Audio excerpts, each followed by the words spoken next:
My doctor referred me to concurrent disorders a few weeks ago. I had my assessment on Wednesday. The guy basically gave me three options: drop out of school and join a full time recovery program at CAMH, join a similar program at St. Michael's that was less intensive, or join AA. I explained my main problem was pot, and while alcohol was a problem, I was most worried about the pot. He said it didn't matter, that I could just pretend they were talking about weed when they talked about beer. He was a nice guy, and I was desperate, so I went to an AA meeting Wednesday night. It was interesting. I was willing to come back. Two people gave me their phone numbers. The next day, one of them called and invited me over to the meeting. I went. The next meeting was a slightly different format. Everyone in the room said their bit. There was a lot of plagiarism, the same stories and messages of hope repeated over and over. That was fine. I don't demand people be creative in these situations. One thing I didn't like is a lot of people talked about how they were crazy in a negative way.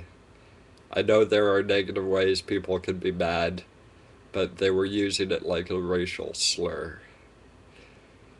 After the meeting, the guy who invited me to the next meeting introduced me to another guy. The other guy talked to me and tried to engage me in conversation. My participation was minimal because I was feeling bad. When I expressed some skepticism that the program would work, he redoubled his efforts to convince me. We kept talking until everyone had left. The more aggressive he became in his efforts to convince me that AA was a good thing, the more skeptical I became. This in turn made him even more aggressive. On the subway ride home, I told him he was pushing AA more than anyone had ever pushed drugs or alcohol on me. That seemed to upset him, but he kept going. After he got off at St. George, I started to get angry. The anger built in me until I resolved to get drunk. I did not want to get intoxicated before going to that meeting. I was doing it purely to spite him.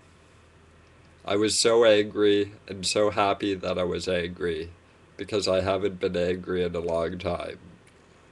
I was angry that I had reached another dead end in my recovery process.